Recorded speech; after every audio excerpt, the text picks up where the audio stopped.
Hey, everybody. Welcome back to the Throwing Partners podcast. It's Kirby and Joseph here with special guest Nathan. Um, we are officially at the time for the World Series to start. And boy, do we have a juggernaut that's going to happen this year. Um, Joe, I'm going to kick it off to you and give me your 2024 World Series predictions.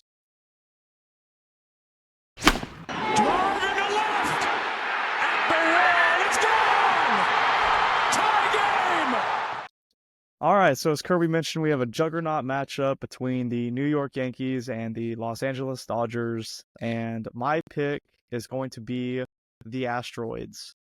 I want the Earth to be destroyed. As an Astros fan, this matchup sucks. This is the worst case scenario. I don't think it's a coincidence that the one year the Astros get eliminated in the first round since 2015, or let me rephrase that. The first time since 2015 the Astros did not advance to the ALCS, that the Yankees are in the World Series. They had to duck the Astros to get to their first World Series since 2009. That's pretty crappy if you ask me. They couldn't even, face their daddies.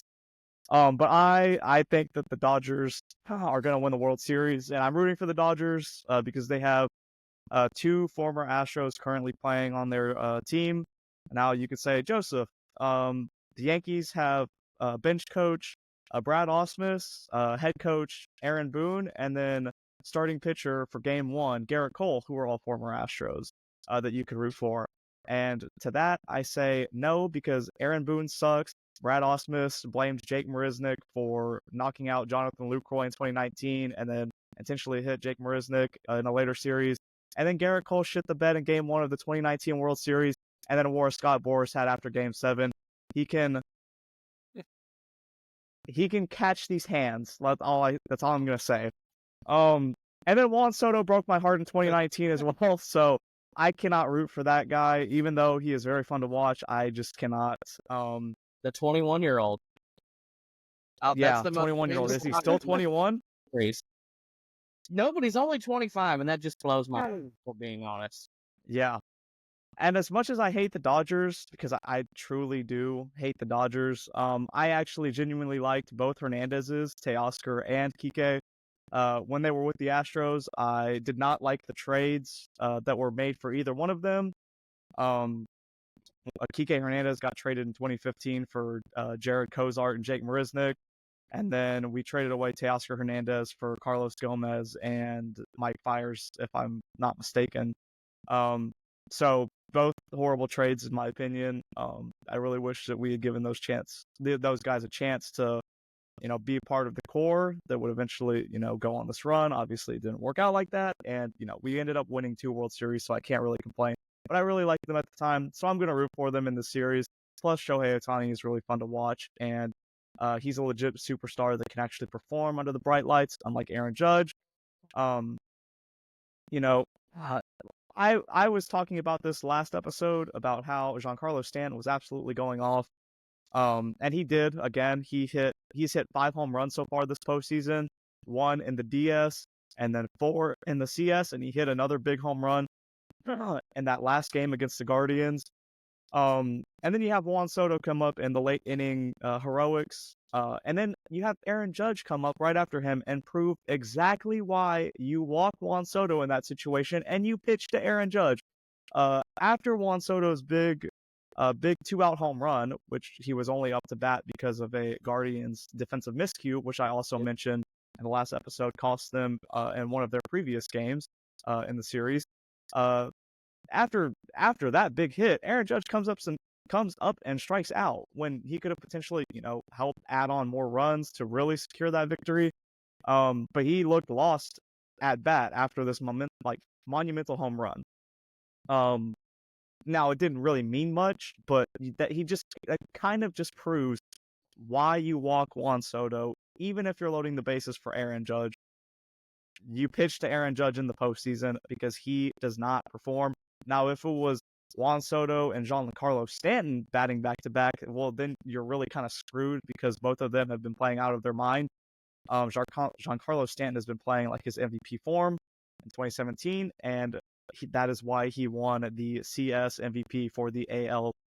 Now on the Dodgers side of things, the Dodgers were actually kind of carried by Teoscar Hernandez, Tommy Edman, and Kike Hernandez, which is probably the most random group of players you could have had carry them, alongside Shohei Ohtani, who was incredible with runners in scoring position or runners on base in general, all postseason and especially against the Mets, who just ran out of starting pitching or pitching in general, honestly, because they just could not pitch to save their life. They could not get an out to save their lives.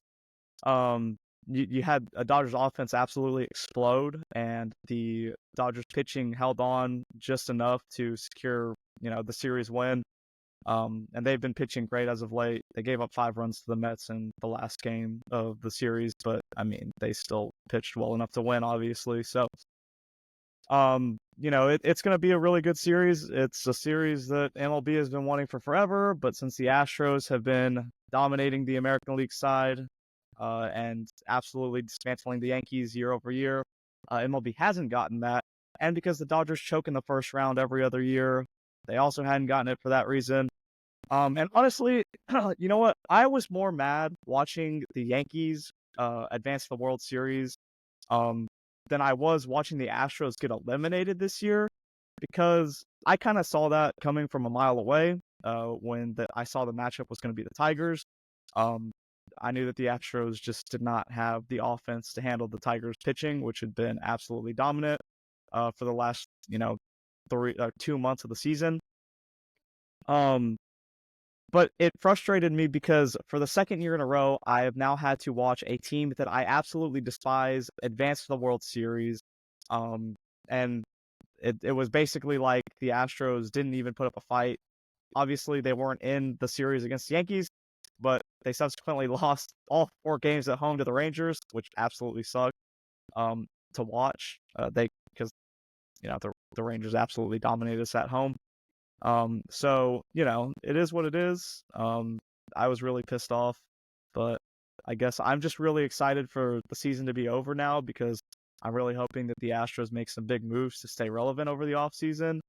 And I'll get into that in a little bit, but as of now, let's hear Kirby's take on the 2024 World Series matchup between the Dodgers and the Yankees. Okay, so I've kind of looked at this from a couple of different ways.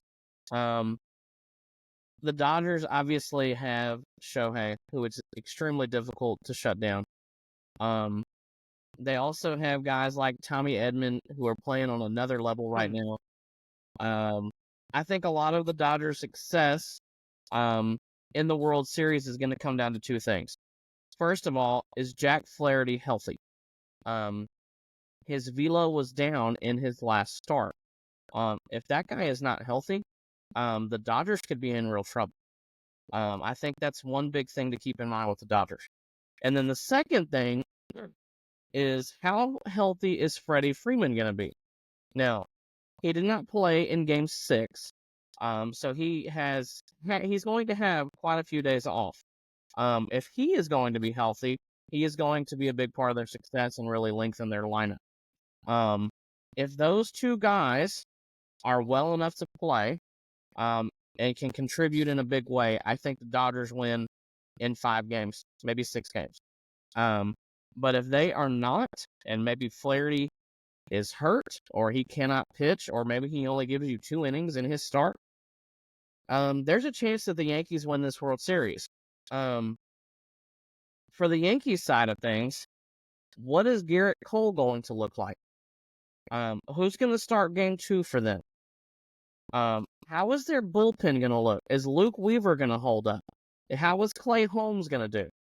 A lot of their high leverage guys have been on this roller coaster ride. So I'm not really sure how their pitching staff is going to look. The Dodgers offense is obviously very good. We have seen that all year long. You got the most talented player in the entire world hitting leadoff for the Dodgers, with his own picture that comes up when he's 3 batters away. I would literally hate to be anybody that has to pitch for the Yankees, knowing that I've got to go to Shohei, to Betts, to Freeman to Teoscar to Smith to Edman and on down the list. To me, that is a nightmare if you are a pitcher, especially if you are a right-handed pitcher. We have seen what Shohei can do and what Freddie can do, and so on. I ultimately think the Dodgers win this World Series, but I'm just going to say this too. It would not surprise me if the Dodgers swept this series. I don't think the Yankees are that great overall. If you can avoid Juan Soto, we know that Judge sucks in the postseason, and Stanton is also a big swing and miss guy. That's the three people you have to worry about in their entire lineup. So far, since probably 2018, teams have handled Aaron Judge in the postseason. He's been abysmal. Juan Soto is the most complete hitter in baseball. I know that Judge statistically had a better season, but when it comes down to I've got guys in scoring position and I need them to score, I want Soto at the plate. He is that guy for me. Hunter Gaddis should have walked him 3 pitches prior when Soto was up there smiling and grinning and shaking his head. That's when I knew that Soto was about to do something big. And I'm like, Soto has his bat beat. He's probably going to hit one in the gap or he's going to hit one 420. And it was the latter. He ended up hitting one about 419 feet to dead center, and that ended up winning them the ballgame. If Gaddis would have just walked him, like he should have noticed on Soto's facial expressions and what he was doing to every single pitch, but the fastball that he saw, he was spitting on it. He should have walked him, got to Judge, got Judge to strike out on 4 or 5 pitches, and then they go to the bottom of the 10th. That's how that game should have ended, right there. You know, even if it goes to 11, you just started the next inning with the 5, 6, 7 guys who, quite frankly, suck. So if the Dodgers are able to neutralize Soto and Stanton, series is over. As far as I'm concerned, series is over. Glaber doesn't scare me. Volpe doesn't scare me. Wells doesn't scare me. Yeah, that's it. That's their whole lineup. Their lineup sucks. The Dodgers lineup is deep. Jazz hasn't been hitting. No, Jazz sucks too. I'm not a Jazz fan. Yeah. No, I So mean really he hasn't been producing for them. Besides Soto and Stanton, if you can really neutralize those 2 players, you have won the series. Well, guess what? The Guardians didn't do that. Stanton beat him, Soto beat him. And that's how the series ended. So I'm going to go Dodgers in either 5 or 6. I haven't quite decided that yet. It'll be my luck. The Yankees are sweeping 4. Because that's just how things have gone for me this season. That's just kind of my take on it. I've literally thought about it all day because I knew we were going to be talking about this tonight. I think the Dodgers have a better lineup. They also have a better bullpen. So that's what I'm going with. Nathan, what do you think? It's tough to rule out LA. I think I agree. Their lineup is definitely better suited than the Yankees is. Top to bottom, they have hitters. They have killers, I should say. I mean, all those guys at some point in their career have been killing the baseball. It doesn't even matter if it's this postseason. I mean, once you get to the stage, people just turn it on. Like the most random people that you wouldn't even think turn it on. I mean, Joe knows Howie Kendrick in 2019. I think at this point, it's hard to rule out the Dodgers winning the World Series. However, as we discussed before, neither of these teams have been pitching particularly good, and that's evident by just looking at the scores of the series. Like Game 1 in the NLCS is 9-0 for the Dodgers. They pitched a good game. The next game, 7-3 for the Mets. Game 5 is 12-6. Even in Game 6, they let in 5 runs. Like, both of these teams, the Yankees and the Dodgers, have not been pitching all that well. I mean, they let in 7 runs, including the walk-off in the game-tying homer in Game 3, and they gave up 6 runs in Game 4 to the Guardians. Both of these teams not pitching all that well, and they both have a ton of firepower. But I agree. I think LA is going to seal the deal on this one. They're more complete top to bottom. But as I also said, people come to life on this stage, it would not surprise me if we see 28 in this part of the year. They're on their own. They're killing the ball too. I mean, they've scored 5 or more runs in every game in that last series. So while they did capitalize on a bunch of bad pitches, I mean, you got to hit your spots. If neither team is pitching all that well, it's just going to be a slug off. But I think ultimately, I agree. I think it's going to be LA in 6. I'll give LA in 6. I think that's fair. One thing I was thinking about today, too, is, the Mets obviously put up quite a few runs on the Dodgers. Is the Mets lineup better than the Yankees lineup? Like, is the Mets lineup better than the Yankees lineup? Overall, top to bottom, is it better than the Yankees lineup? What do you think it's better, Joe? No, I don't. I don't even think it's a question. I just don't think even if you look at 1 through 9, I think Juan Soto is like 3 players combined that the Mets have. Like, I just don't think I don't think that the Mets had that great of a lineup. And I just want to say, like, I think that the Yankees have done this, and they have gotten extremely lucky. Say whatever you want. They faced Chicago White Sox Merchants in both rounds of the postseason. They have not won a series against a non-AL Central team since, I think it was 2012. All of their series wins have been against AL Central opponents. Outside of that, they have not been able to beat a single AL West or AL East team in the postseason since 2012. So, I think that this was probably the easiest path for them. And you know what? Good for them for taking it. But I think that they're about to run into a freight train with LA. LA has the best lineup in baseball, 1 through 9. You cannot find a hole in that lineup when healthy. And even with Freddie Freeman out, I still think that they are the most potent lineup in baseball. And I still believe that that's why they're going to win. Earlier in the season, actually, during our preview pod, I talked about how I thought Teoscar Hernandez was going to be one of the best underrated signings of the season. And it feels good for that to come to fruition. It also sucks because that means Dodgers have success. But I predicted it.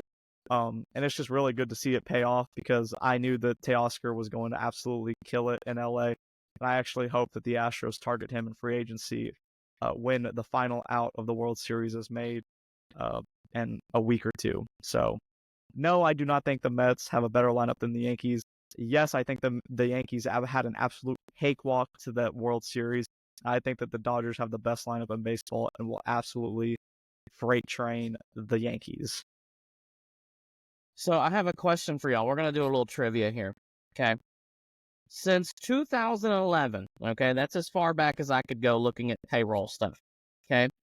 Blank number of teams out of 28 have been in the top 10 of payroll and made it to the World Series. Okay. I'm going to ask that question again.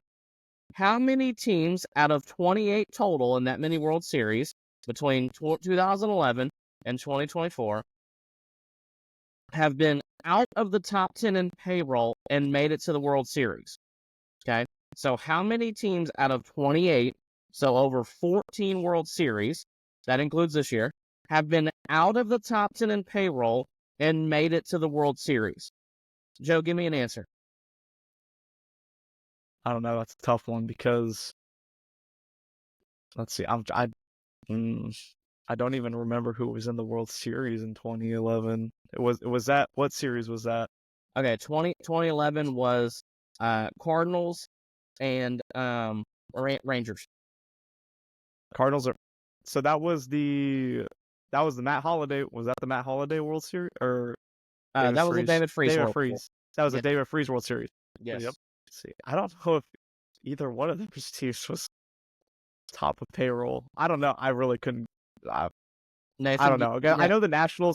I know the Nationals weren't top in payroll.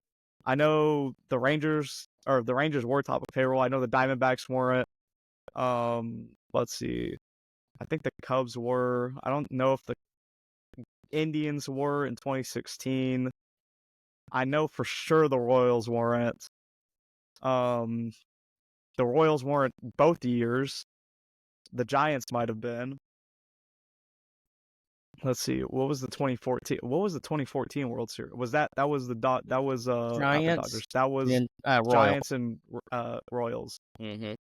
Yeah, the Royals again. 2013 was the Red Sox and the Cardinals. Yeah. Yeah. Yes. And then 2012 was Tigers and Giants. Giants. Yeah, sorry, Nathan. Yeah. Give me a number, Joe. What do you think? I don't know. I really don't know. I'm gonna say 8. I don't know. That All right, feels like a Nathan, low. what do you think?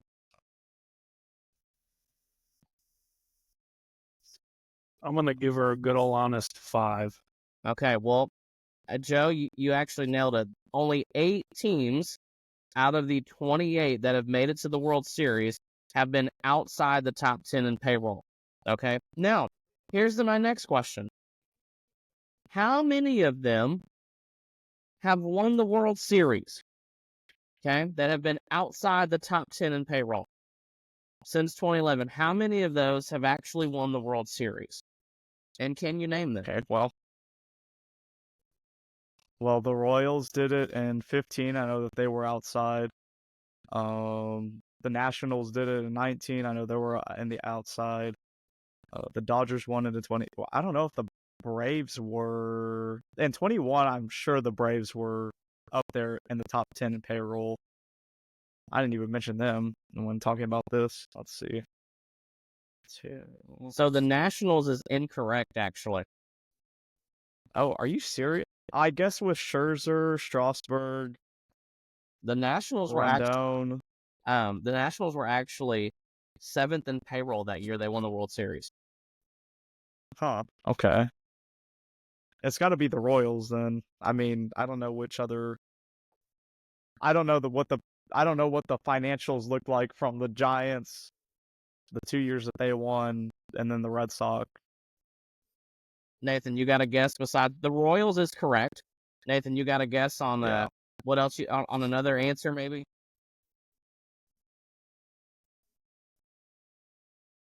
Oh man. I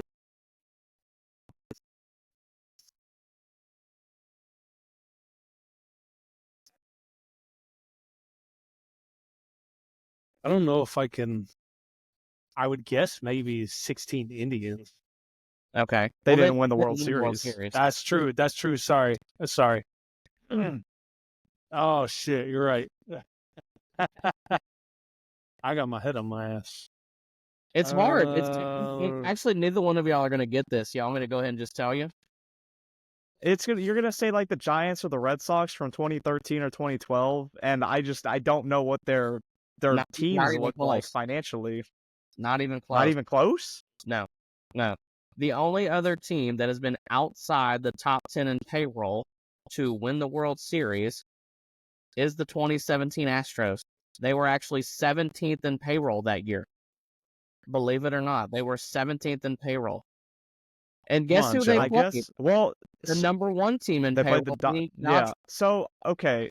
So I guess looking at that, it's just hard to believe because they spent money that offseason on Josh Reddick, Brian McCann. Well, actually, they traded for Brian McCann.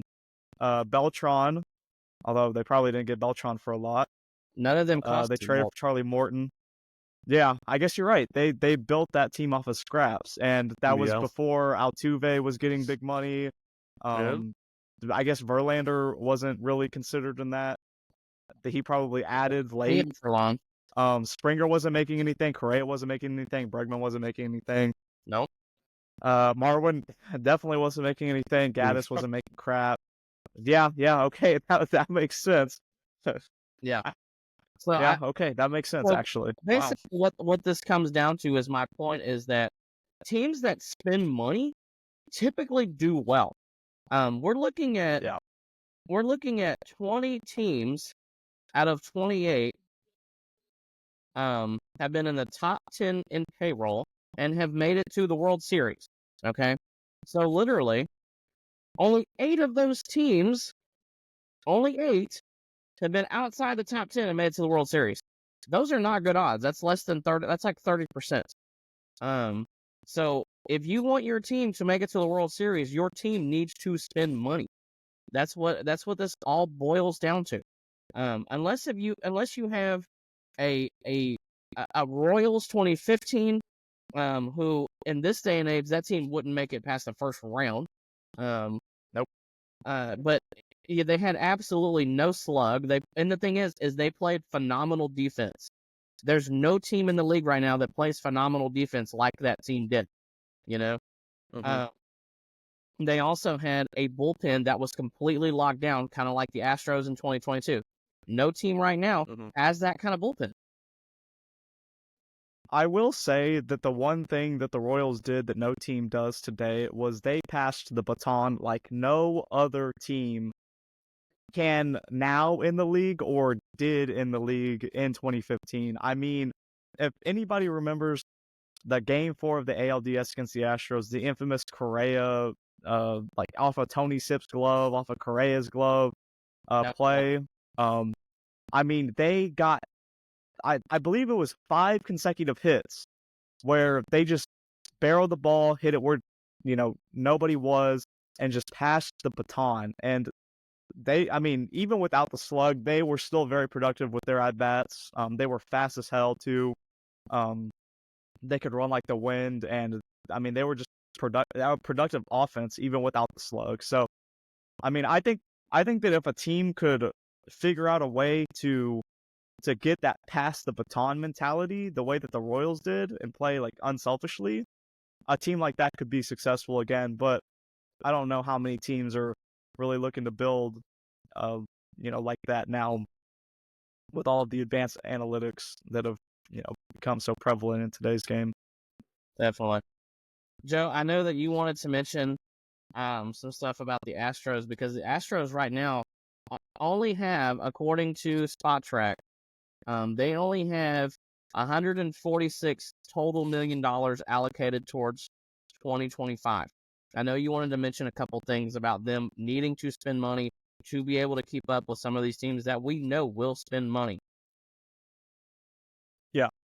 So when you compare that $146.4 million to what the Dodgers, Yankees, and Mets are currently spending, the Dodgers are currently spending $326.9 million. The Mets are currently spending this year $323.2 million, and then the Yankees are spending $320.6 million in active payroll.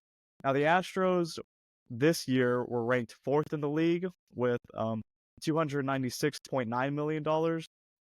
And they have a lot of that coming off the books. They, as of right now, obviously, they have some holes that they obviously need to fill in free agency, even without, going and signing big names. They have the 10th payroll in baseball as of right now. And I sent out a tweet 2 days ago saying that if the Astros and Jim Crane want to stay relevant, they need to be up there in payroll. They need to fill holes in center field, left field, first base, third base, and they need a starter. Now, they don't absolutely need a starter, and I think that they could get away with the center field situation with Jake Myers and Chas McCormick the way that it is if they address the needs at left field, first base, and third base. Obviously, my preference at third base is Alex Bregman. I think that he is the top priority this offseason. But then after that, it becomes a must-have for a first baseman and a left fielder.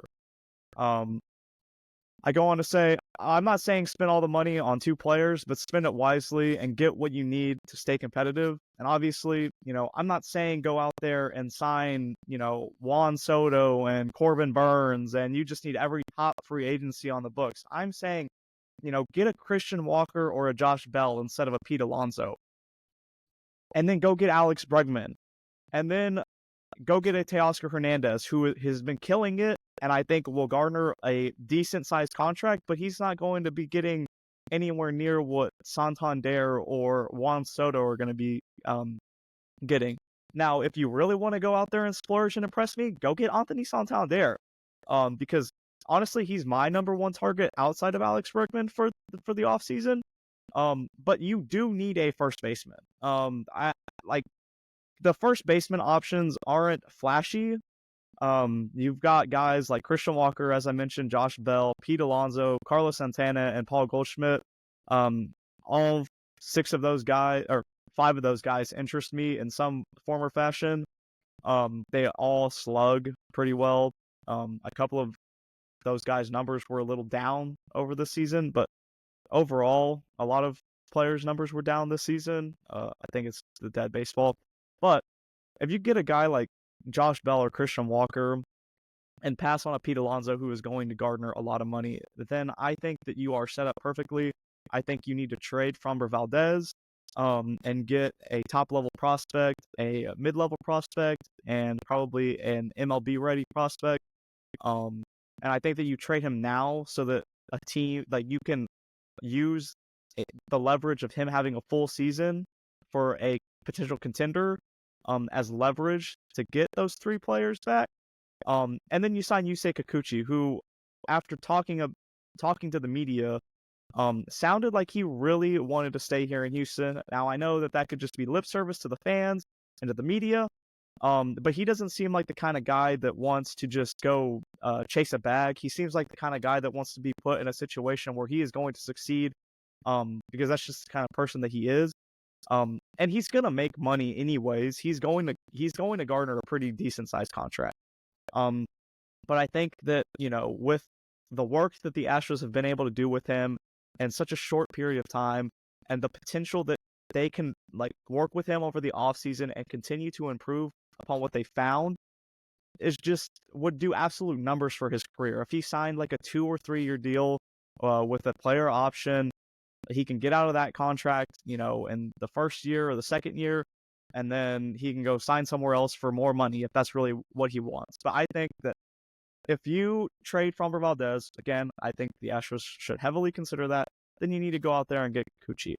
Now, even if you don't get Kikuchi, you're set up pretty well with the starting pitching. You've got Hunter Brown, who pitched like an absolute ace. You've got Spencer Arrighetti, who showed very good signs, and will have a full offseason to adjust to big league hitting. Now, you've got Lance McCullers coming back, fingers crossed, who should, and I say should, be healthy by the time spring training starts. Luis Garcia, who should also be healthy by the time spring training starts. And then you're hoping the guys like Jose Urquidy, JP France, and Christian Javier all return in late July to early August. So you're set up pretty well on the starting pitching front, even without Yusei Kikuchi and Framber Valdez. Now, is that the greatest rotation that the Astros have ever run out? No. If they don't get Yusei Kikuchi and they do trade Framber Valdez, then I do think that they need to have a starter in free agency in mind, maybe a kind of fix-it project. And with those types of contracts, I am not, as hesitant because I've seen what the Astros pitching lab can do. Now, if they were getting like a Cooper Hummel for their third base solution, and they thought that they could fix his offense, I would lose my mind, because the Astros hitting staff, their hitting coaches, have proven time and time again that they cannot work on a player to save their life. You just saw that throughout the entire season, where as a team, their whole offensive approach changed. They lost a ton of slug over the season, and even without Kyle Tucker, there was still a team-wide power outage. And you need some guys that can get some slug in that lineup. And I think that a guy like Teoscar Hernandez or Christian Walker, Josh Bell really do that. Now, if you want to, really knock your socks off, go get Pete Alonso and Teoscar Hernandez. And then maybe you use Zach DeCenzo or Shea Wickham at third base. I don't know. But if you go get some of the bigger names at left field and third base, left field and first base, and you let Bregman walk and fill them internally, then I guess that is what it is, and you hope that those two pay off. But I think that the Astros need to be up there and payroll.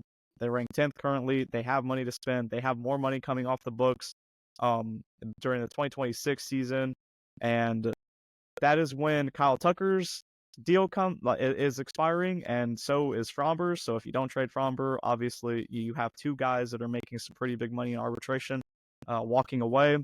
So you can really go crazy. Now obviously, you still have Jordan, Altuve, Yiner, and Tucker this season, as well as Caratini. There is still a good core around this team. You just need to go spend money because you are not filling Alex Bregman's hole internally. You're just not going to do that. So, you need to go out and spend the money like the big boys. And Jim Crane needs to stop worrying about the luxury tax.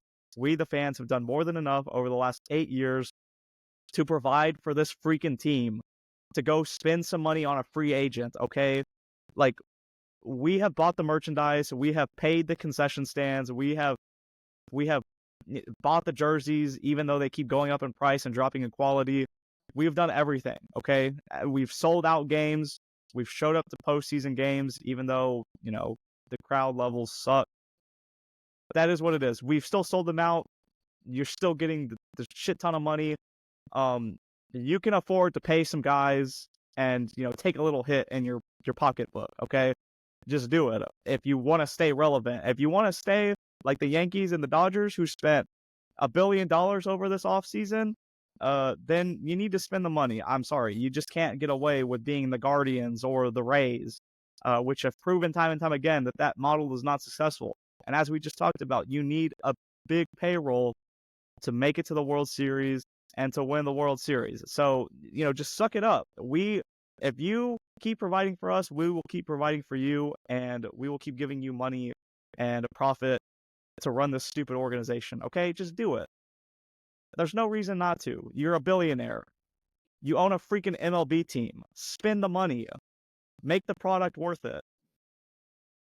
I think it's really interesting looking at some of these teams' payroll throughout the years, because I know through their RSNs that they get I think $40 million or maybe $50 million from their RSN just for having the team on TV. If you look at some of these 2024 payrolls, there's 5 teams that had less than $100 million payroll. One of those being the Tigers. And to me, that's so wrong to the fans, because they're obviously going to put butts in seats. They're going to spend money on food, on alcohol, on merchandise, on all sorts of stuff to support the team.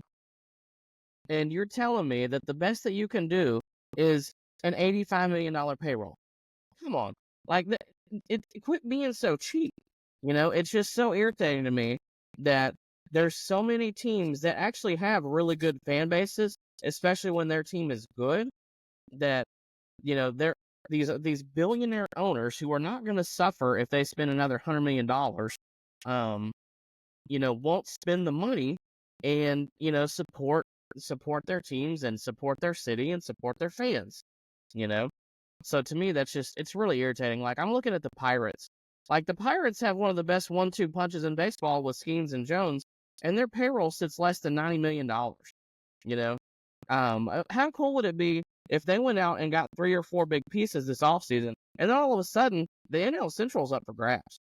I would love to see something like that. Is that going to happen? No, it's not.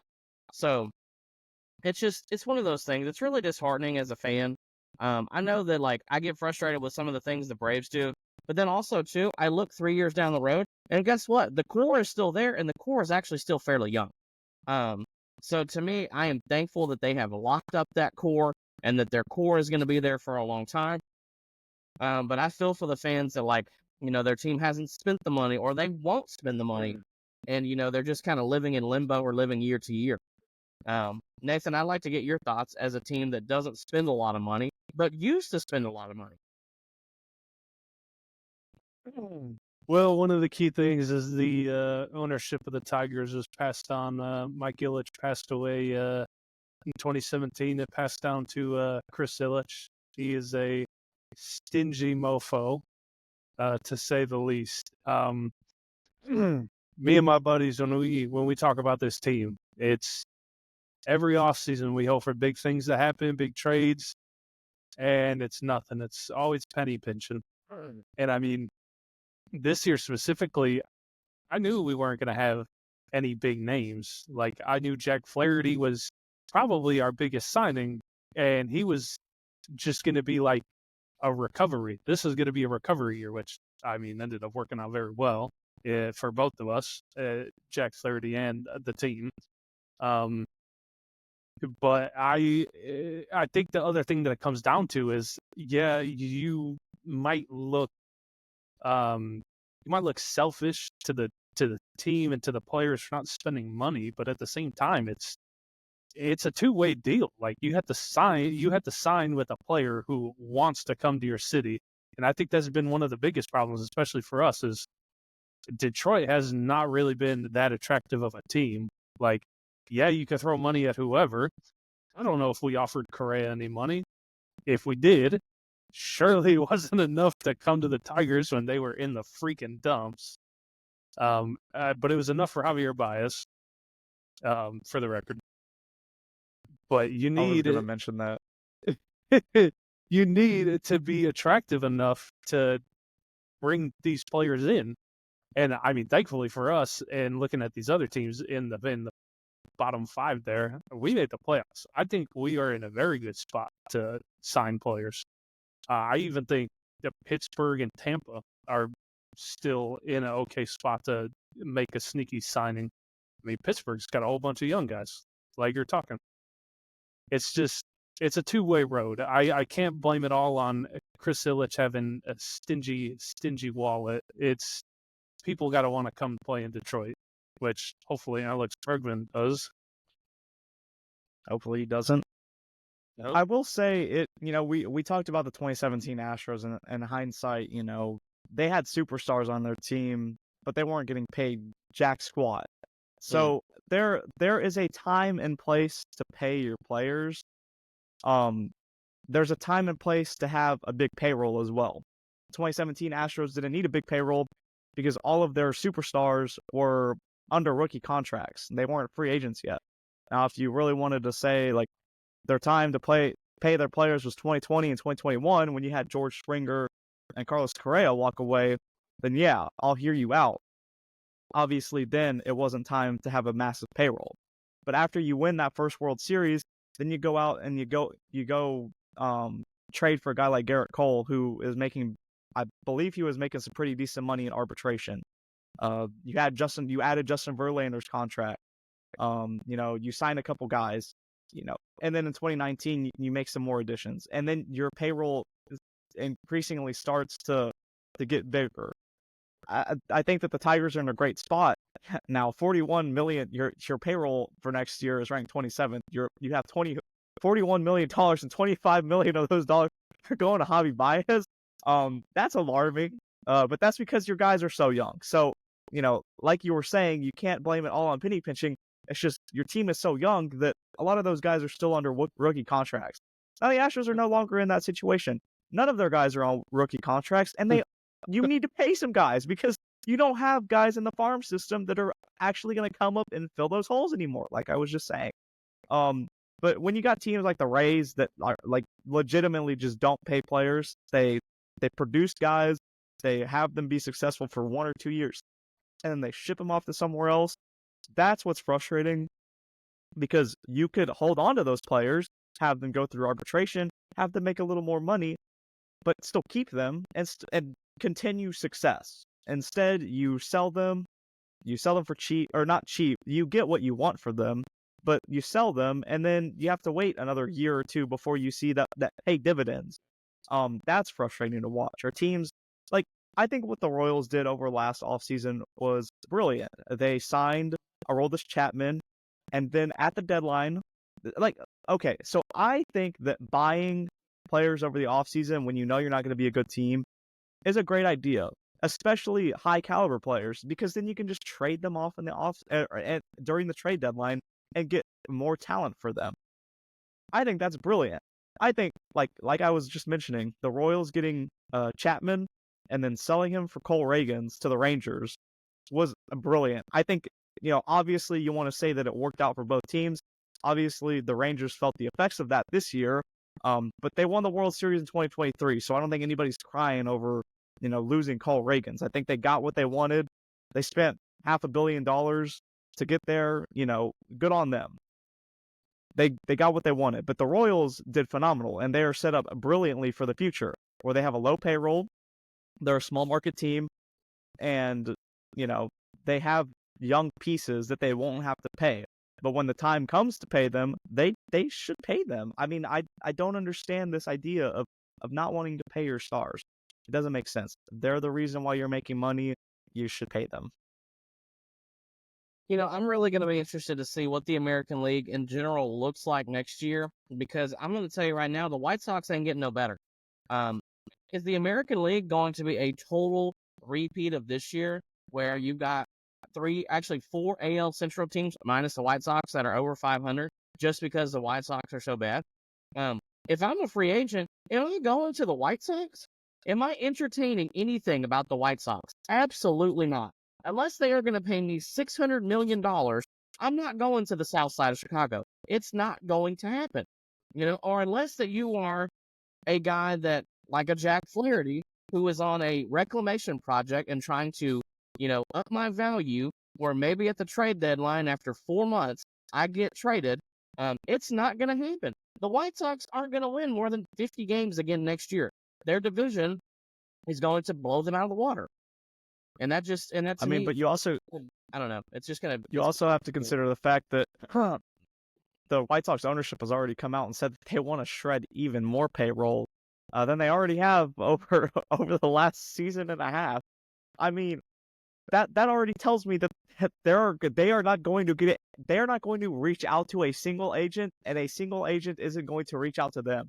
The only agent to GM talk that there's going to be is trying to get their guys out of Chicago via trades or something, because you're just not getting any free agents calling, and you're not calling any free agents. It's when you that is the worst thing that for the sport. I mean, it's truly horrible. It is a horrible business model. The fact, I don't even understand how these teams are still profitable, because I mean, it's so frustrating. I mean, you're gonna have an attendance of the White Sox games that are like 2,000. There are going to be 2,000 people, maybe maximum, that go to the White Sox games next year, because that's how bad they are. I genuinely think it's going to be worse than the Athletics, because the Athletics actually had passionate fans. They were just boycotting the hell out of their team because, once again, their ownership are cheapskates. It's really frustrating. It's really frustrating how MLB owners are billionaires, and they're allowed to absolutely run this sport that a lot of fans love into the ground. And they only own these teams because at one point or another they're going to want to sell them for a profit. And that is exactly why they just hold on to dear life. They shred payroll. They don't want to pay their players. They don't want to have contracts on the books, because when you have contracts on the books, that decreases the value of your franchise. It is so frustrating. We need to actually have baseball fans own teams again, and not these, corporate gurus that run these teams into the ground. And that's all I'm going to say on the payroll side of things. That's the last thing I'm going to say, because I could get into a whole rant again. Well, I think you're definitely right, Joe, and that's why I don't mind Steve Cohen as an owner. Steve Cohen has been a Mets fan for a long time. That dude loves baseball. Like, I want more people like that to own teams. Give me more Steve Cohens. And when they asked him about, what do you think about, some of these big figures, these $100 million figures that they're giving to players? You know what he said in response? He said, "I've seen bigger numbers." If that doesn't fire you up as a Mets fan, let's go. Because guess what? Who's probably one of the 5 teams that are going to be in the running for Juan Soto? The Mets. The Mets will be in the running for Juan Soto. Because guess what? If Juan Soto's agent says, he wants 12 years at $550 million, Steve Cohen's going to be like, no problem. I'll write the check today. And he'll do it. It will happen. He already gave Lindor $330 million, whatever that was, like it was nothing. Lindor is great, but he's not Juan Soto. I mean, don't be surprised if Juan Soto is wearing a Mets jersey next year. I wouldn't be surprised, not one bit, because that's how much Steve Cohen and this team. Yeah. And the last thing I'm going to say is a lot of fans clown Steve Cohen and the Mets for their 2023 offseason. But I'm just saying they made it further than, every other team in the league besides 4 or 2 or 3, 3 besides 3. If you want to count the Guardians in there, they both finished at the same spot. But I mean, they were not projecting to win this season. And because they spent money still, they had a lot of good pieces, and they made the postseason. And you know what? The start of the season wasn't too hot. They got clowned for their attendance at the beginning of the season. They started 0-6.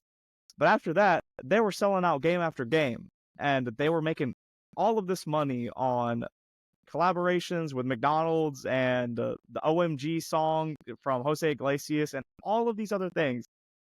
They were making money like hand over fist. And you know what? Steve Cohen made that money back probably 2 times what his payroll was. So do you think he cares? No. They went to the postseason. They did something that they were not predicted to do after the horrible disaster that the 2023 offseason was. That's what you get when you spend money. Sometimes happy accidents happen. Mm-hmm. Exactly. Well, gentlemen, is there anything else that we want or need to discuss tonight? I feel like we've had some really good discussions about our World Series picks, about team payrolls, and a little trivia. Is there anything else that y'all want to discuss? I mean, I just want to say, I didn't get to mention this earlier, but when we were talking about the Juan Soto home run, I knew from the second he stepped up to the plate.